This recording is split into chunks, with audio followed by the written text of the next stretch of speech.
안녕하십니까. 자, 이번 시간은 건물에서 열 전달 부분에 대해서 보도록 하겠습니다. 자, 이 건물에서 열 전달 부분에서 먼저 그 열 환경과 체감에 대해서 우리가 정리해 놨습니다. 인체 열 생산과 열 손실 부분에 대해서 해놨습니다. 보통 인간은 몸에서 생산한 열량하고 손실량의 평행을 이뤘을 때 보통 쾌적도를 느낍니다. 그러면 인체에서 생산된 열량을 많은데 손실된 열량이 적게 되면 안에서 부하가 생기겠죠. 이거는 쾌적하지 않게 되는 겁니다. 자, 그래서 인체에서 이제 열 손실 개념이 보통 가장 많이 이루어지는 게 바로 복사입니다.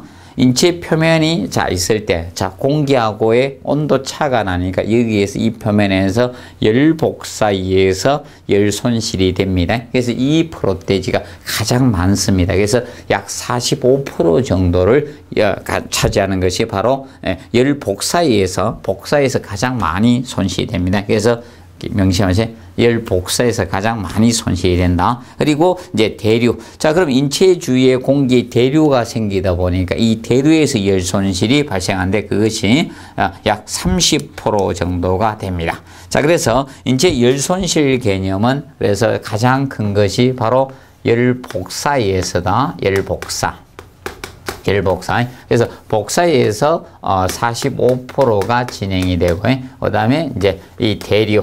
인체 주변의 공기 대류에서 이것이 대략 30% 정도가 발생됩니다. 30%. 그러면 두 가지 하면 대략 75%가 되죠. 그리고 이제 저런 측면이죠. 세 번째는 이제 정발. 그래서 이제 수분이 이제 정발되면서 인체 표면에서 이제 수분 같은 게 정발되면서 손실되는 열량이 세 번째로 보시면 되겠습니다. 그래서 정발에 의한 것이 대략 25% 정도가 됩니다. 그러면 대략 보시면 되겠어요. 이것이 이제 되고, 그 다음에 이제 기본적인 요 개념상 우리가 찾고 있다는 점 알아두시고요. 그다음에 호흡에서도 약간의 열 손실은 생깁니다. 그래서 보죠. 그 다음에 이제 밑에 보시면 이제 차기 상태 나죠. 그래서 차기 상태, 의복의 단열 성능을 무차원시켜서 다니는 것을 보통 클로락 하죠. 그래서 이 클로라고 하는데 차기 상태 의복을 다리 잡았을 때 클로 기준을 잡습니다. 무차원 단위입니다. 무차원으로 단일성이 클로인데 이 클로의 개념은 우리가 알아두실 것이 이 클로 개념.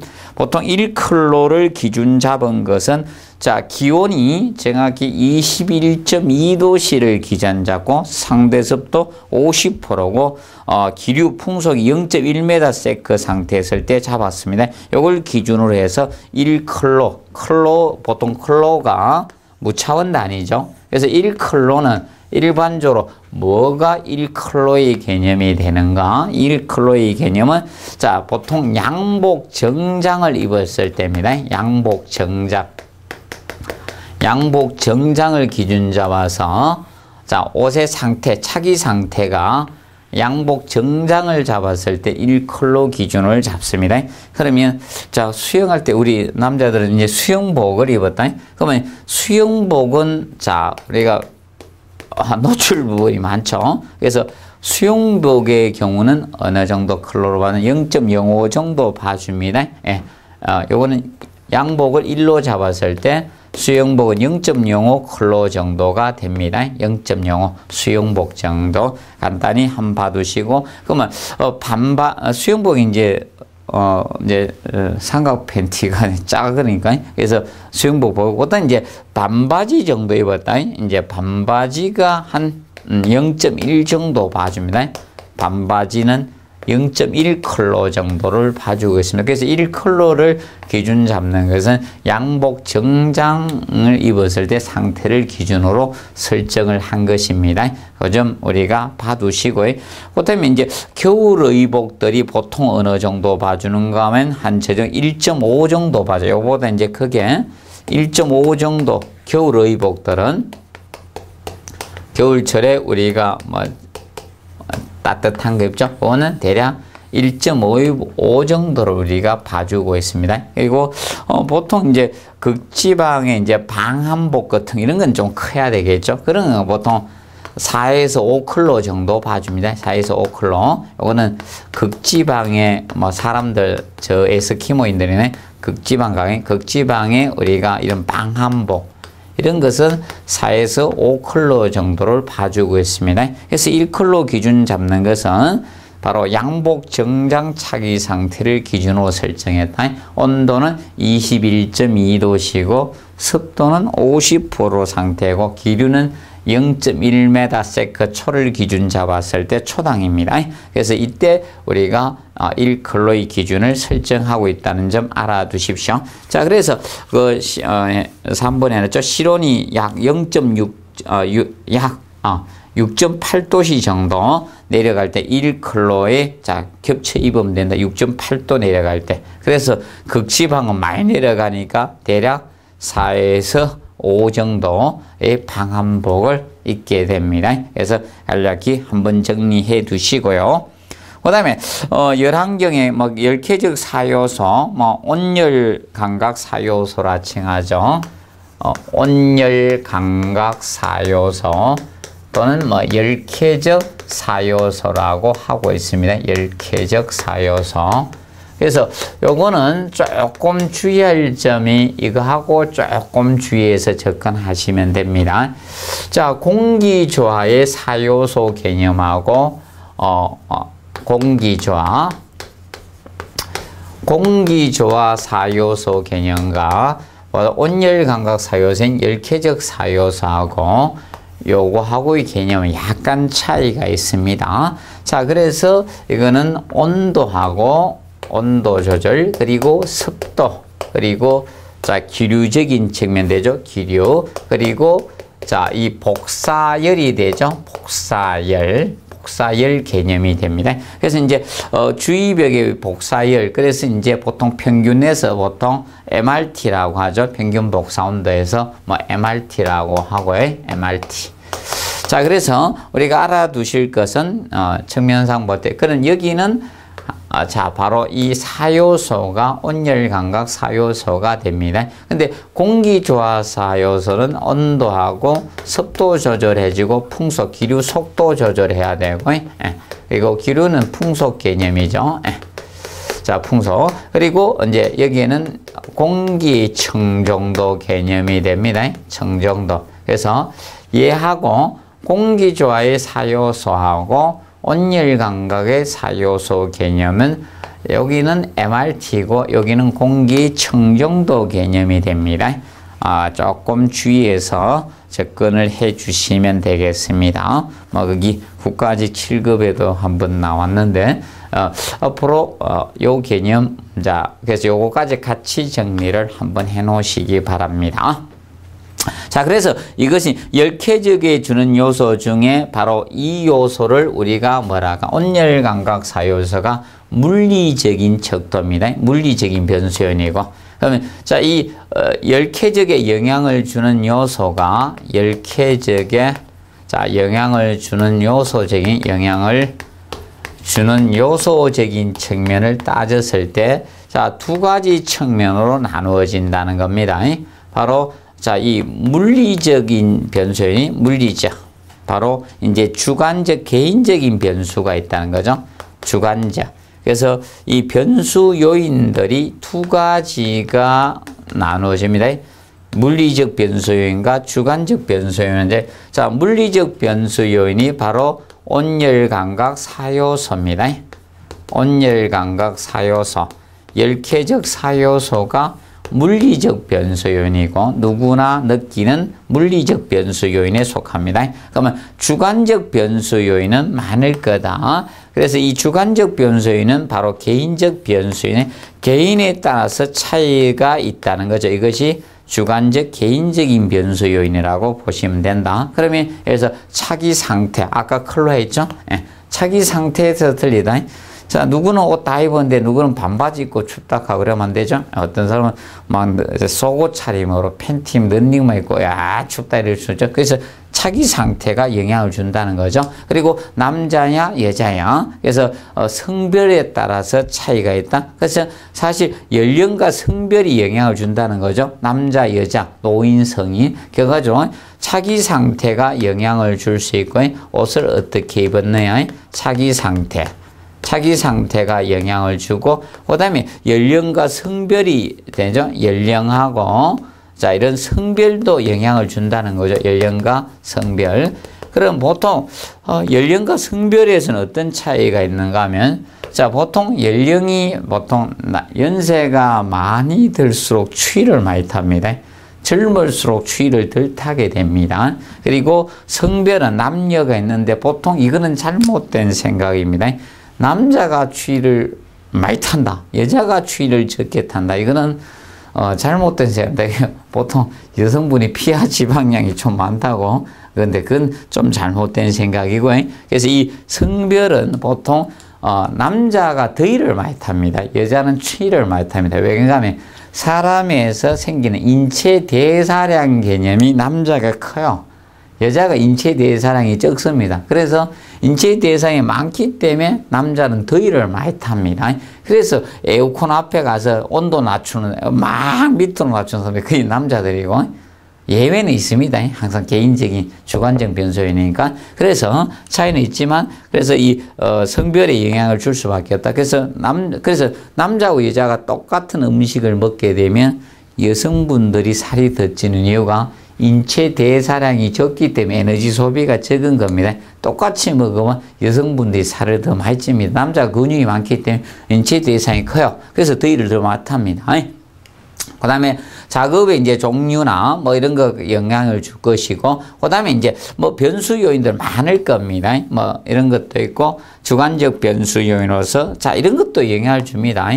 음료나 음식 같은 거, 음료나 음식도 영향을 주고요.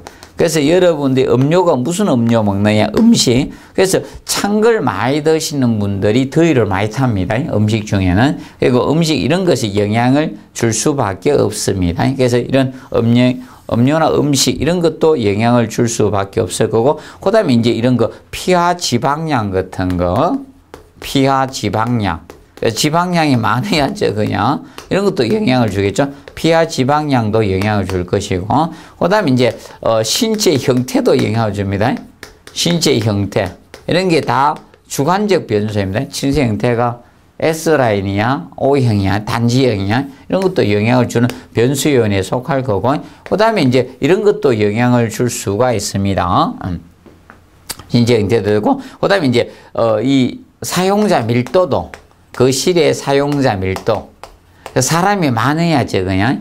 그래서 이것도 영향을 줍니다. 자, 그래서 어떤 시대 혼자 이렇게 가만히 있는가 하고, 그 다음에 무엇이 되는가 하면 어이구 막 집중해 인간이 너무 많습니다. 빡빡한 거 하고 열쾌적 변수 요인이니까 사용자 밀도도 영향을 줍니다. 사용자 밀도. 그리고 이런 것도 영향을 주고, 그 다음에 이제 주관적 변수에서 한 곳에 계속 있습니다. 그러면 영향을 줄 수밖에 없죠. 이런 제실, 이 시간들, 그 실에 거주하는 이 제실 시간, 이런 것이 변수 요인으로 작용될 수밖에 없습니다. 그래서 간략히 뭐 이런 측면이 영향을 준다는 측면 한번 정리를 하시고요. 자, 왜 그런가 하면 이 개념이 출제가 되었으면 뭐 다룰 수밖에 없겠죠. 그래서 이런 거 한번 준비해 두시기 바랍니다. 자, 그래서 이제 뭐 생활 습관 이런 것도 영향을 주겠지만 이런 것이 변수 요인이다. 그래서 10개 중에 이런 것은 온열 감각 사요소인 자 4가지하고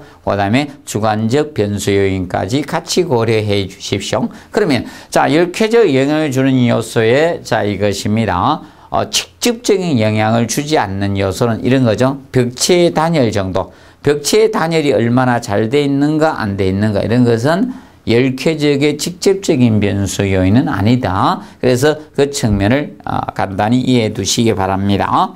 자, 그 다음에 뭐 체감 온도 지표에 대해서 해놨죠. 체감 온도 지표. 그럼 보통 여러분들 온도는 보통 근고온도라는 것은 이 근고온도, 일반 온도계로 습도의 영향을 고려하지 않고 측정한 근고온도고, 그 다음에 습구온도라는 것은 습도의 영향을 고려한 거다. 그럼 온도계 감온부 하부에다가 솜이나 천 같은 게나 물을 묻혀놔서 물의 증발에 의해서 온도가 떨어지겠죠.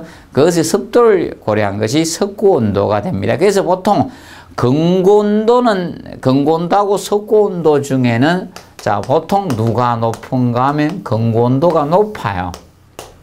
얘가 거의 습구온도보다 높다라고 보시면 됩니다. 같거나 높습니다. 그러면 근고온도하고 습구온도가 동일할 때가 어느 때인가 포화 상태일 때입니다. 습기가 포화 상태일 때만 증발이 안 이루어지니까 그때만 근고온도하고 습구온도하고 동일하게 나타나고, 나머지는 보통 근고온도가 높게 나타난다고 보시면 되겠습니다. 그래서 기온은 근고온도의 표시이고 습도는 근습의 온도의 표시다 해놨죠. 그래서 우리가 알아두실 것은 간략히 그 정도 하시면서, 자, 유효온도 effective temperature 약자서 ET라 하죠. 그래서 유효온도는 자 이겁니다. 우리 인간이 온도만 가지고 느끼는 것은 아니다. 습도나 기류의 영향을 받는다는 거죠. 그래서 이 습도와 기류 이 3요소를 조합해서 한 것이 바로 자 유효온도 effective temperature 개념이죠. ET 유효온도. 그래서 ET의 개념은 우리가 알아두실 것이 자 3요소만 고려했다. 온열 감각 4요소인 4요소를 다 고려한 것이 아니다. 복사열은 고려하지 않습니다. 그래서 3요소만 고려한 것이 유효온도 effective temperature입니다. 우리 인간이 느끼는 체감 온도를 나타낸 게 바로 유효온도라고 보시면 되겠습니다. 자, 그래서 이 유효온도는 자, 니은을 꼭 알아두시고, 그래서 유효온도는 자, 이 습도가 100% 기준 잡은 겁니다. 습도 100% 잡고, 그 다음에, 자, 기류는 무풍 상태로 잡은 거죠. 풍속은 이 무풍을 기준으로 해서 한 것이 0m 세크초를 기준해서 우리가 한 겁니다. 그러면 보통 이거죠. 실이 있을 때 A실과 B실에 두 개의 실을 두는 거죠. A실과 B실을 두어서 여기는 온도, 습도, 기류를 기류가 있고 두 개의 실에 온습도, 기류가 있을 때, 풍속이 있을 때, 하나는, 자, 이걸 기준을 잡은 것이 이겁니다. 온도는 이제 조절하겠고, 습도는 100% 잡아놓은 거고, 기류는 무풍 상태, 완전 제로 상태, 자, 요거 하고. 그러면 여기는 온습도를 조절하는 겁니다. B실은. 그러면, 자, 그래서, 우리, 이제 교보제인, 인간 교보제인 홍길동실을 여기 넣습니다. 그럼 홍길동실을 여기에 넣었지만 여기 들어가고 온도가 몇 도시일 때 무풍을 잡아서 여기 몇 도시일 때 자 했습니다. 그러면 여기에서 24도시면서 이런 데 될 때 했는데 그러면 B실은 온도 습도를 조절했습니다. 그러면 여기 이제 조절한 걸 느끼는 거죠. 그러면 습도를 갖다 100%에서 한 50% 낮추고 속도를 0.2m/s로 가정했다. 하니까 온도가 여기가 똑같이 느끼는 온도가 뭔가 하면 분명히 같은 24도시일 때 여기하고 여기가 더 덥다 하는 거죠. 여기가 약간 더 쾌적해질 수가 있는 거죠. 그래서 여기를 온도를 높여봐서 온도를 6도 7도로 높여봐도 여기 들어가고 여기 들어가니까 동일하게 느낄 수도 있는 거죠. 그래서 이 습도와 기류, 그러니까 그래서 기준은 항상 요 상태를 기준 잡을 때 습도 100%하고 기류 무풍 상태를 기준해서 인간의 습도하고 기류가 얼마만큼 온도에 영향을 미치는가 체감 온도 그것을 한 것이 바로 유효온도 effective temperature가 되는데 이 effective temperature는 그래서 그걸 꼭 기준 잡아 두시기 바랍니다. 그리고 요거는 이제 단점이 습도가 이제 보통 가대 포장된 경우도 조금 있을 수가 있고 그다음에 이제 여기 측면은 복사열을 고려를 안 했다는 게 이제 단점으로 작용이 됩니다. 그래서 그거 보면서 그 유효온도 ET 22도시라는 걸 해놨죠. 기온이 22도시면서 자 습도 100% 풍속 자 0m 세크 쪽일 때 체감 온도입니다. 요거와 같이 느끼는 체감 온도를 다 표현한 것이 유효온도 22도시 개념이 됩니다. 간략히만 알아두시고요. 그다음에 이제 그래서 이제 수정 유효온도는 자 이 복사열까지 고려해진 수정이죠. 그러면 얘가 복사열이 고려가 안 됐으니까 이 복사열까지 이제 고려한 것이 수정 유효 온도라고 보시면 되겠습니다. 그리고 거기 이제 그다음에 작용 온도 OT 나오죠. 이 작용 온도는 그래서 기온과 기류, 그다음에 주위벽의 복사열 요소까지 고려한 것. 복사열을 공이 작용 온도. 그래서 그거는 뭐 시험에 거의 다루지 않을 것 같고. 그다음에 이제 노점 온도가 나옵니다. 노점 온도. 이슬 노자죠. 그래서 이슬이 맺히기 시작하는 온도가 바로 노점 온도 개념이 됩니다. 그러면 대기 중에는 습기가 있는데 그 습기가 항상 수증기 상태로 존재할 수는 없다. 일정 온도에 대한 이슬이 맺히기 시작하는 그 온도를 우리가 노점 온도라고 칭합니다. 그래서 이 노점 온도는 자 이제 우리가 알아도 이슬이 맺히기 시작하는 온도로서 노점 온도는 항상 일정한 것은 아닙니다. 노점 온도. 그래서 이 노점 온도는 우리가 알아둘 게 보통 습도에 따라 달라집니다.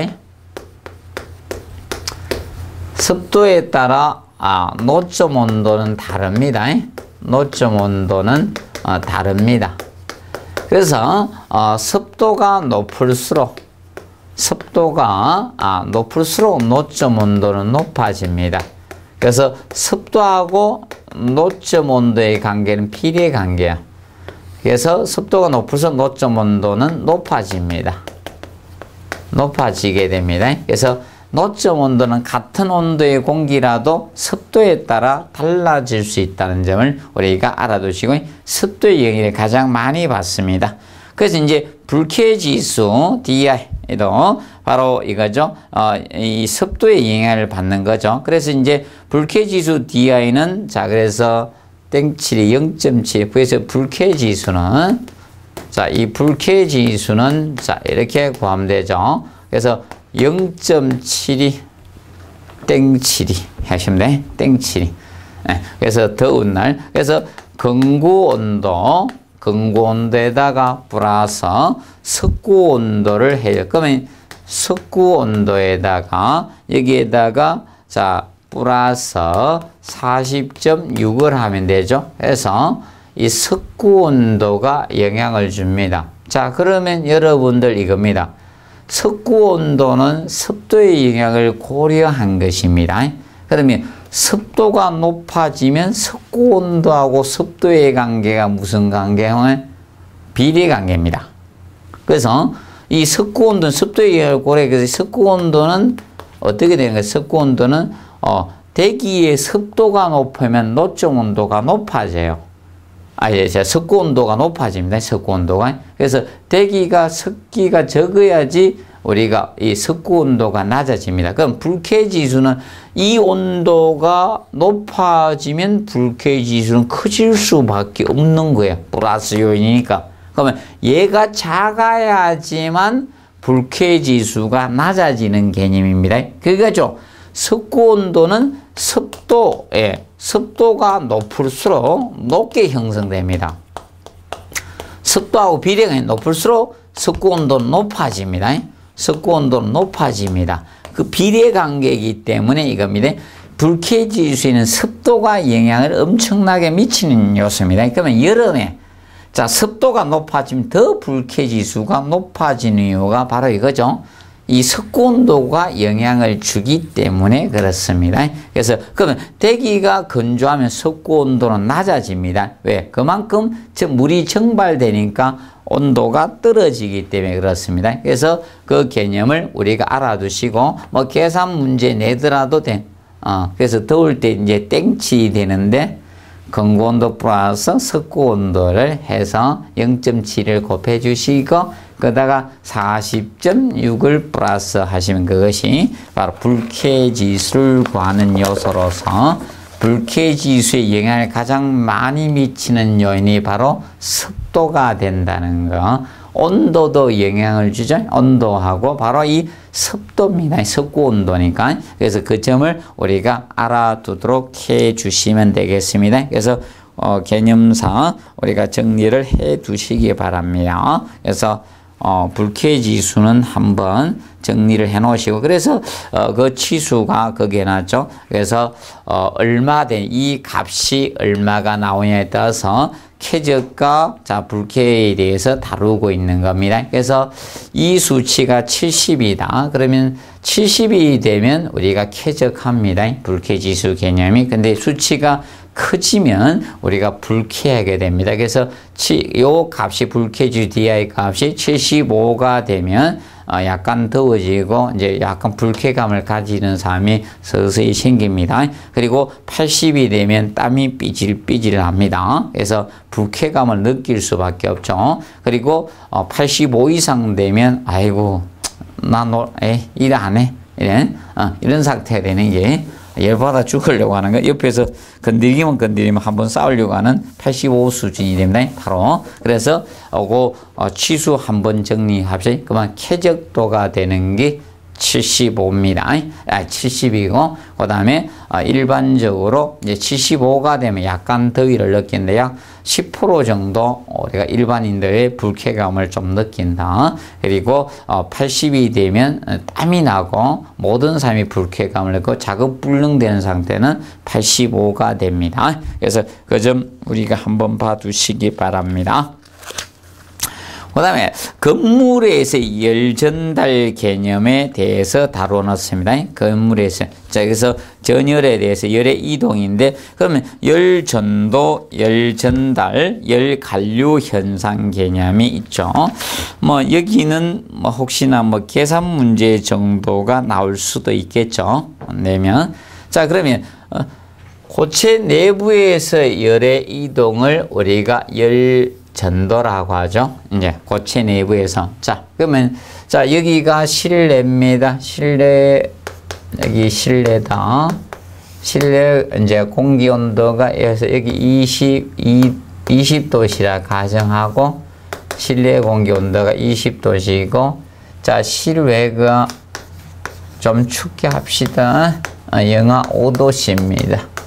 그러면 열이 여기에서 이리 뚫고 나가겠죠. 이렇게 뚫고 이 벽체를 뚫고 이 실외로 열이 빠져나갈 겁니다. 이걸 우리가 열관류라고 합니다. 열관류 현상이라고 하고, 열관류. 그리고 이걸 세부적으로 나누면 이렇게 됩니다. 일단 이 공기에서 이 고체 표면으로 열을 갖다 매질이 다르니까 열 전달을 할 것이고, 열 전달. 그리고 고체 내부에서 열의 흐름을 우리가 열 전도라 하죠. 열 전도. 그리고 다시 고체 표면에서 공기로 열을 전달을 하게 됩니다. 열 전달. 이렇게 열이 이동해 가게 될 겁니다. 그래서 열 전도는 고체 내부에서 물질의 이동 없이 고온부에서 저온부로 이동하는 걸 열 전도라고 칭합니다. 열 전도. 그래서 열 전도 양은 그래서 어떻게 구하는가? 이렇게 구하면 되죠. 그래서 간략히 구하는 식에 대해서 정리합시다. 열 전도 열량은 그러면 얼마나 진해지는가 율은. 그래서 열 전도율 람다에다가 열 전도율에다가 열 전도율을 그래서 보통 이렇게 계산하시면 됩니다. 그래서 온도 차이가 되겠죠. 온도 차이. 그러면 실내하고 여기 온도하고 여기 온도 차가 있을 거죠. 그래서 이 온도 차이다. 재료 표면 온도 차이에다가 온도는 항상 차이가 돼 주시면 돼. 온도 차이. 그래서 온도 여기서 여러분들 완투해가 이렇게 외울 필요 없고 그냥 온도 차이라고 하시면 돼요. 온도 차이를 벽체 두께로 갖다가 나누어 주면 돼. 이 두께, 재료 두께로 나누어 주시면 돼. 두께로 나누어 주고, 이때 두께는 메다로 환산해야 되는 메다. 환산하면서 여기에다가 곱하기 그 벽체 면적을 면적을 갖다가 면적에다가 면적 제곱미터에다가 온도 차에다가 곱하기 이제 시간을 곱해 주면 되죠. hour 시간을 곱해 주시면 됩니다. 이것이 열 전도 열량을 구하는 식입니다. 식 개념이 됩니다. 자, 그럼 주의할 것이 온도는 차이를 넣어 주시고 안 되면 이렇게 하시면 돼. 이 전체를 나온 것을 온도 차에서 열 전도에 곱해 주고 나서 재료 두께하고는 반비례죠. 얘하고만 반비례잖아. 반비례 관계는 두께입니다. 그래서 두께를 메다로 해서 나누어 주시면 됩니다. 그래서 곱해가지고 두께로 반비례 두께로 메다로 환산해서 나누어 주시면 됩니다. 그러면 열 전도 열량을 구할 수 있죠. 그러면 얘가 이제 커지면 열 갈류로도 커질 수밖에 없죠. 그래서 개념상 우리가 알아요. 그래서 분모에 내려올 때 요거만 분모에 내려와요. 분모에. 그래서 열 전도 열량을 구할 때만 분모의 두께가 있고 나머지는 열 갈류양을 구한다. 열량 이런 경우는 그냥 온도 차이다 그냥 싹 곱해 주시면 됩니다. 부하는 사실 곱해서 산정하시면 됩니다. 그래서 뭐 식을 꼭 안 해오셔도 됩니다. 그래서 거기 보시면 열 갈류가 나오죠. 열 갈류 양을 보시면 여기 보시면 뭐 Q는 해가 나왔죠. K 열 갈류율 K다가 온도 차이 실내 온도 차이다가 자 그래서 열 갈류양도 열 갈류양 간단합니다. 그러면 열 갈류양 그냥 곱해주면 됩니다. 얘는 그래서 그러면 열 갈류율에다가 열 갈류율에다가 곱하기 자 온도 차이해서 실내 온도 시에 온도는 항상 차이입니다. 근데 또 실내 이거 딱 하니까요 또 기쁘게 이렇게 또 너무 쉽게 생각하지 말고 이 차이를 내야 되는데 간혹 가다가 20에서 마이너스 5를 하면 안 되고요. 그래서 20도에서 마이너스 5도까지 그럼 25도 되죠. 그 온도 차이에다가 곱하기 면적에다가 곱하기 시간 하면 되는 거예요. 시간은 이것이 열 갈류 양이죠. 그래서 간략히 기억하시고요. 측면상 봐두시면 됩니다. 자 그리고 여기 이제 박스에 보시면 저걸 해놨는데 자 우리가 열교하고 타입렉에 대해서 다뤄놨습니다. 열교하고 타입렉. 자 열교는 열적 치약부로 열이 이동하는 것을 우리가 열교라고 칭하죠. 열적 치약부위로 열교. 열교라는 것은 영어로 히트 브릿지. 그래서 열의 브릿지 교량 역할을 한다. 그래서 열교라고 칭하죠. 그러면 열교는 쉽게 이야기하면 자 단열에 미시공된 열적 치약 부위로 열적 치약 부위로 열의 이동이죠. 치약 부위로의 우리가 열의 이동입니다. 치약 부위 요거를 열의 이동입니다. 간단히 이야기하면 이게 열교입니다. 그러면 자 이 열교 부위에 그래서 이제 열적 치약 부위 이 열교가 생기면 여기에서 뭐가 생기는가 에너지 손실이 많으니까 여기에서 이 결로가 발생되는 거죠. 여기에서 이제 결로가 발생되는 겁니다. 이 부위에서 열교 부위에서 그래서 열이 많이 빠져나가는 그래서 여러분들 아파트 같은데 이제 창문 주위 이런 데서 뭐가 발생하는가 하면 결로가 발생하는 겁니다. 그러면 그러면 열교 부위가 어디게 되는 열적 치약 부위 이제 열교가 발생하는 부위는 이런 거죠. 간단히 하면 이거 단열재 미시공 부분 여기가 열교되는 거면 사람으로 치면 여기 단열재 미시공 부분 여기입니다. 이런 데가 열교 부분이 되는 거죠. 그리고 이제 열교 부위에 해당되는 데가 어디인가 하면 여기 됩니다. 이거 벽체 두께가 상이한 부분이네. 벽체 두께가 상이한 부분 얇다 한쪽이 상이한 부분이라든지 아니면 이런 부분도 있죠. 창틀 같은데, 창문주의, 창틀과 근데 창호와 관련된데, 창호와 관련 이런 부위가 자 열교 부위라고 보시면 되겠습니다. 이런 부분이 열교 부위에 해당이 됩니다. 열교.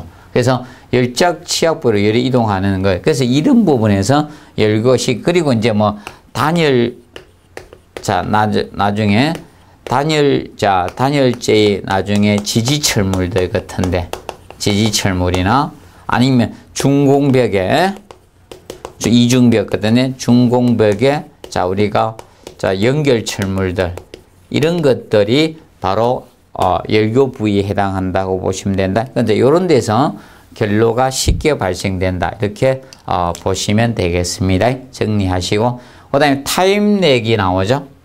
자, 타임렉이라는 것은 타임렉은 지연시간을 의미합니다. 지연시간. 그래서 보통 저 개념이죠.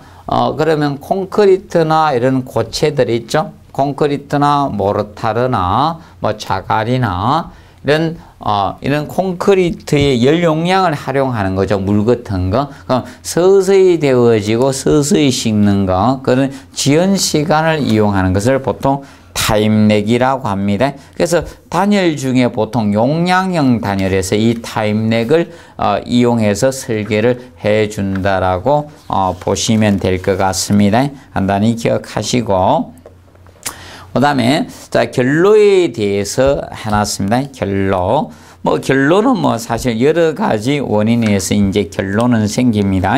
그래서 결로는 사실 이거죠. 습기가 공기 중에 습기가 있는데 이 습기가 다습하니까 많으니까 이때 보통 그 노점 온도보다 낮은 표면이 있으면 거기 이슬이 맺히는데 그것을 우리가 보통 결로라고 칭하죠.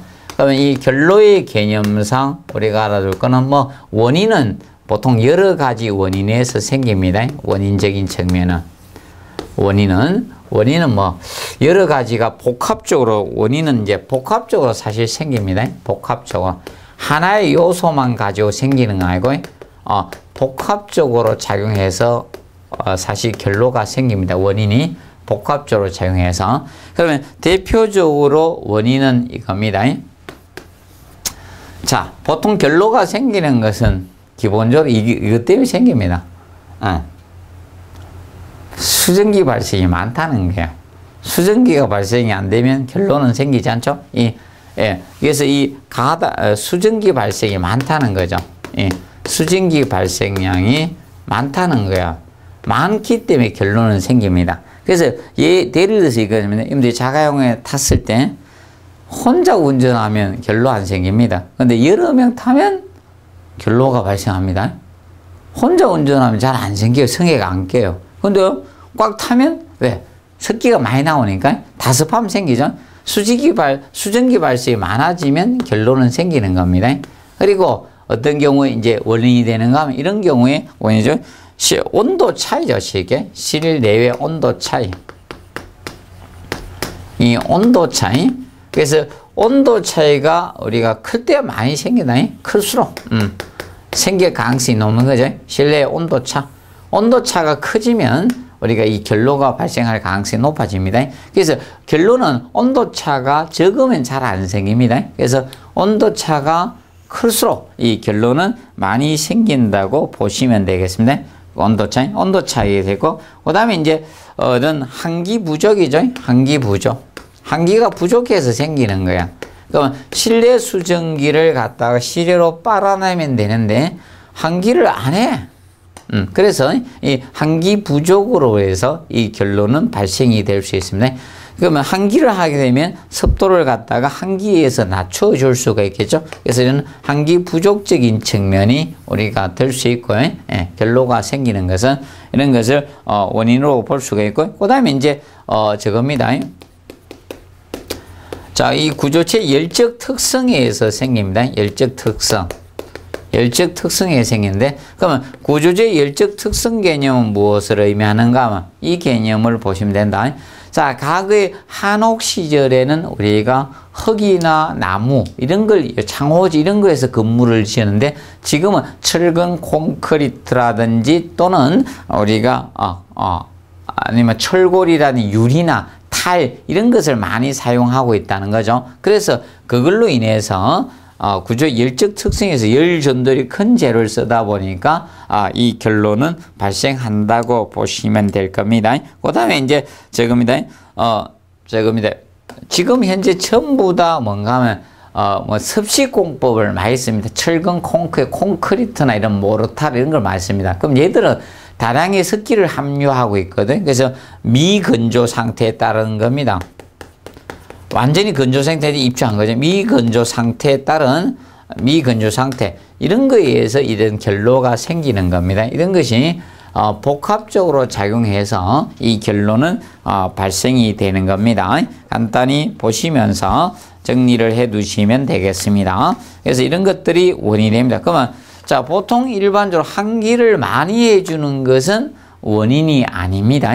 환기를 많이 해주는 것은 원인이 아니라는 측면을 우리가 알아두시고요. 그 다음에 그래서 이제 결로의 종류는 자, 보통 표면 결로하고 내부 결로 두 가지 개념이 있습니다. 표면 결로하고 내부 결로. 그러면 표면에서 생기는 결로가 있고요. 표면 결로. 자, 표면 결로하고 내부 결로 이 두 가지 개념적인 측면에 있습니다. 표면 결로하고 내부 결로. 그러면 표면 결로는 자, 보통 이거죠. 이런 벽체나 뭐 유리 같은 거, 유리나 창틀. 자, 이 표면에서 발생한 거죠. 예, 표면에서 우리가 이 결로가 생기는 거, 이것을 표면 결로라고 하고, 아니면 뭐 이런 것도 거울도 될 수 있는 거고. 그래서 이런 표면에서 생기는 결로가 되고, 자, 내부 결로는 벽체 내부에서 우리가 이 결로가 발생됐죠. 이 결로가 발생이 될 수가 있습니다. 그래서 이걸 내부 결로라고 칭합니다. 내부 결로. 그래서 간략히 알면서 그 결로의 방지 대책에 대해서 우리가 알아두시면 되는데, 자, 이 결로의 방지 대책은 보통 어떻게 처리해 주시는가 하면 이렇게 처리해 주시면 됩니다. 그래서 이제 결로를 방지하기 위해서는 자, 어떻게 해야 되나요? 결로 방지 대책적인 측면. 자, 그럼 표면 결로를 방지하기 위해서는 자, 이겁니다. 자, 이 실내 표면이 있을 때 이 실내 공기의 노점 온도. 공기의 노점 온도가 있는데, 자, 이 표면에서 생기는 이 표면 결로를 방지하기 위해서는 이 표면 결로. 자, 이 표면 결로 방지를 하기 위해서는 자, 어떻게 해주는가 하면 보통 자, 이 실내 공기의 노점 온도보다 실내 표면의 이 표면 온도, 이 실내 표면 온도를 자, 얘가 높으면 돼요. 얘가 크면 자, 보통 방지 대책이 되는 거예요. 실내 표면 온도를 실내 공기 온도, 자, 노점 온도보다 높게 설계해 주는 거예요. 높게. 그럼 높이는 방법은 이겁니다. 실내 공기의 노점 온도를 낮추는 방법이 있을 거고, 이건 낮춰야 되고요. 이 표면을 높여야지 방지가 되는 거예요.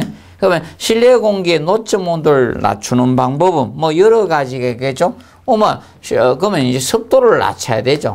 노점 온도, 습도 열반이니까 습도는 낮춰야 돼요.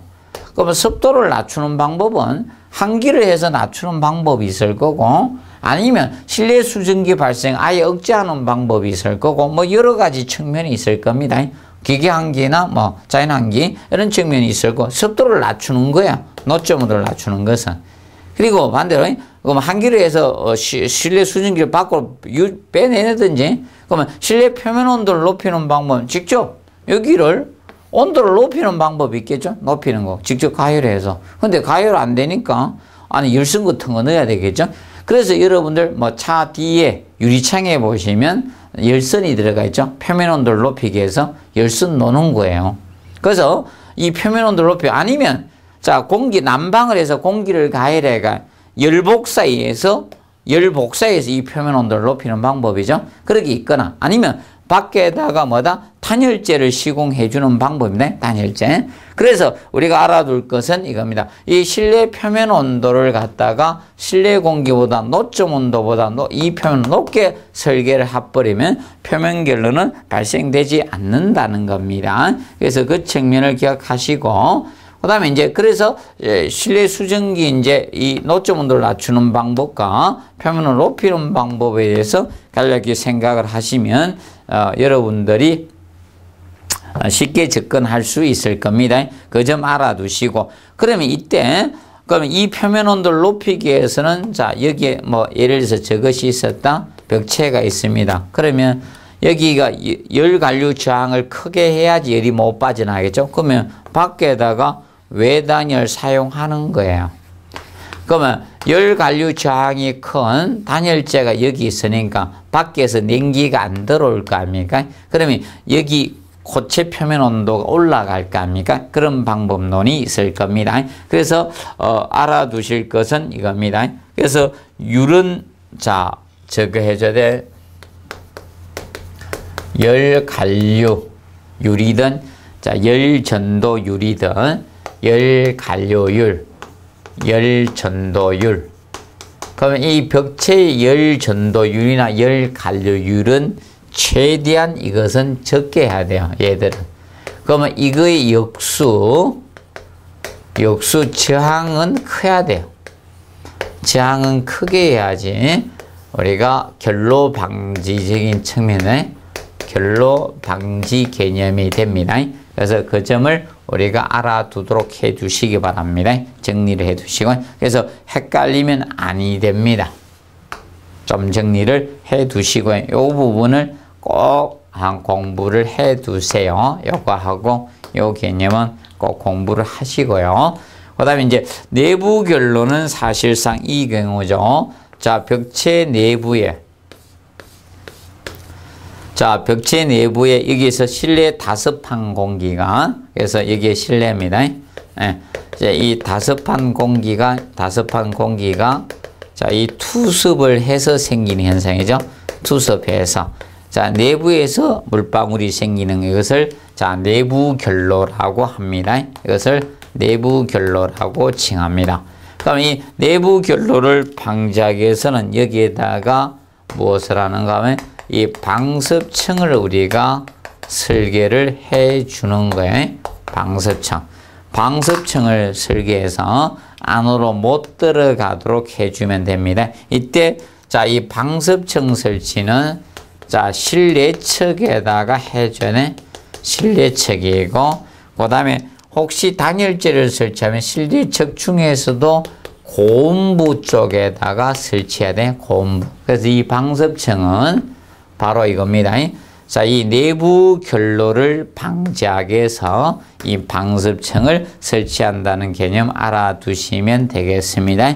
그 측면을 기억을 해 두시고요. 뭐 대표적으로 여러분들이 뭐 쉽게 볼 수 있는 방습층 개념이 저걸로 보시면 된다.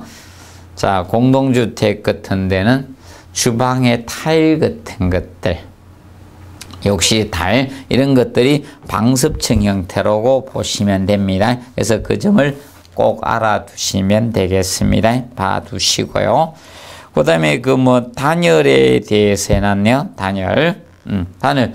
자, 우리가 단열이라는 것은 열의 이동을 차단하는 것을 우리가 단열이라고 하죠. 그래서 이제 단열은 해야지 에너지를 좀 절약할 수 있죠. 그래서 지금 현재 단열은 기본적으로 외단열 형태가 좋다라고 보시면 되겠습니다. 외단열. 그래서 내단열이 있고, 내단열과 외단열의 개념은 이거죠. 단열재 시공을 어디에 줬냐 이거에 따라서 외단열과 내단열을 구분하고 있습니다.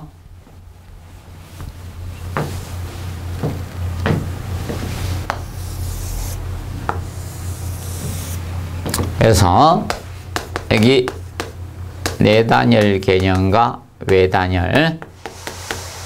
그래서 차이점. 자, 이거는 구조체를 기준 잡아서 이 구조체가 있을 때, 자, 이 구조체가 있을 때 구조체 실내측에다가 실내측, 이 실내라고 봤을 때 여기에다가 단열재를 설치하는 것. 이것이 내단열이고, 자, 외단열의 개념은 자, 이 구조체 외척에다가 여기가 실내고 여기 실외다. 구조의 외척에다가 단열을 하는 것이 외단열 개념이 됩니다. 자, 그래서 외단열과 내단열의 개념상 우리가 보실 때 이거죠. 얘는 자, 여기 실내가 여기 있기 때문에 실내에 난방을 하죠. 난방이 빨리 되어져요.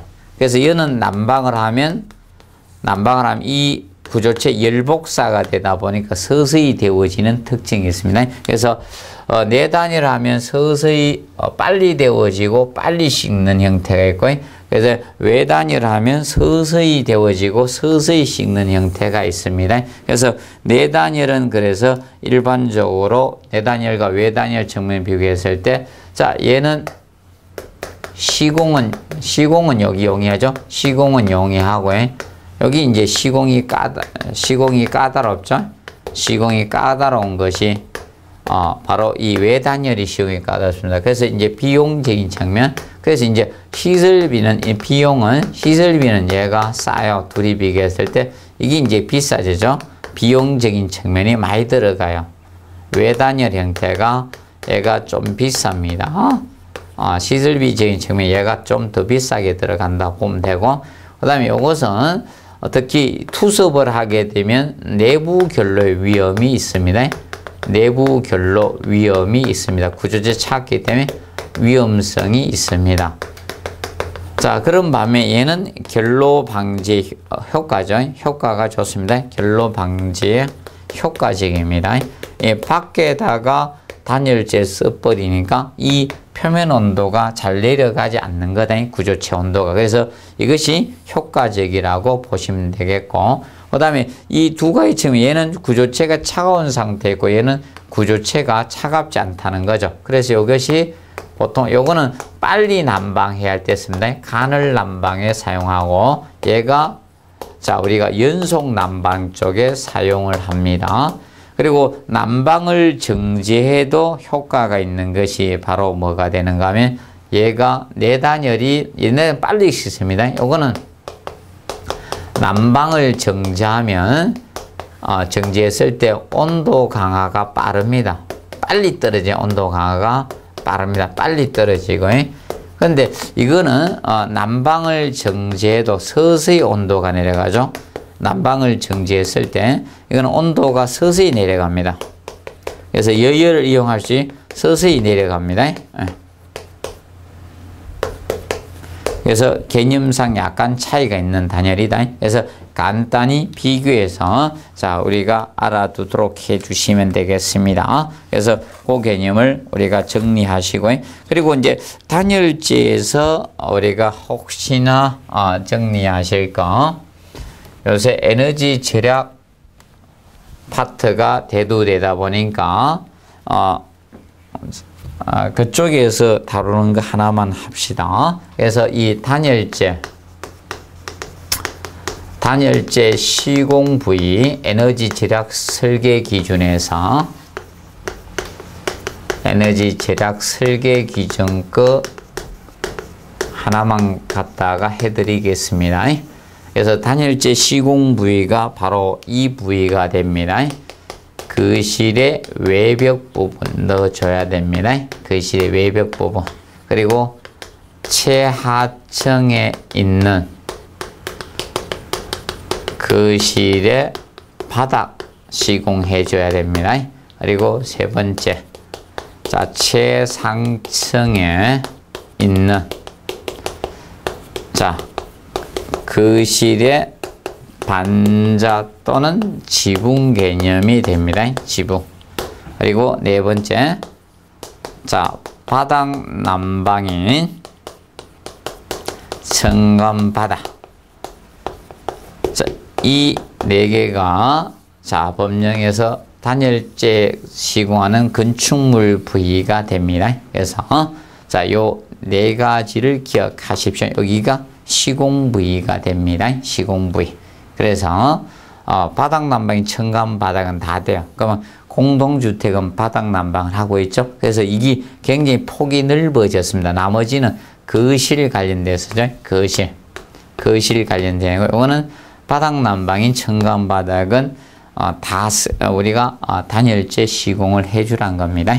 자, 그리고 요새 뭐 진공 단열재 개념이 나오죠. 진공 단열재. 진공 단열재는 단열재 내부를 갖다 1mB의 압력으로 진공 처리한 제품이 보통 진공 단열재입니다. 그래서 기존 단열재보다 한 8배 이상의 단열 능력이 우수한 단열재입니다. 그래서 간략히 하라. 그래서 보통 열 전도율 값이 이 정도 이하 되는 거죠. 진공 단열재가 0.0045 와트 메다 자성케. 그래서 열 전도율 값이 이거 이하야 됩니다. 열 전도율 값이. 이걸 진공 단열재는 이거보다 더 내려가야 돼요. 보통이 0.0 뭐 얼마 나가는데 0.03 뭐 이렇게 정도 하는데 얘는 0.0045 됩니다. 그래서 굉장히 단열 영역이 좋은 겁니다. 짧은 두께로 많은 것을 할 수 있는 거다. 이렇게 보시면 되겠습니다. 자, 그래서 우리가 보고 그다음에 이제 열 손실에 대해서 뭐 거기 다뤄놨죠. 그래서 열 손실 이제 큰 곳은 뭐 이중창으로 설계하거나 뭐 근데 요새는 뭐 에너지 절약 설계 기준 쪽에서 뭐 3중창 설계하라고 이렇게 나옵니다. 그리고 될 수 있으면 열 손실 창은 뭐 작게 하는 것이 보통 좋습니다. 단열재는 기준에서 양보다 두껍게 하고 이런 것이 단열 계획상 유리하다라고 보시면 되겠습니다. 그래서 뭐 최근에 뭐 로이 복층유리라든지 이런 걸 많이 사용을 하고 있습니다. 에너지 절약 유리를 이렇게 보시면 되겠습니다. 그래서 이번 시간은 여기에서 마무리하도록 하겠습니다. 자, 수고하셨습니다.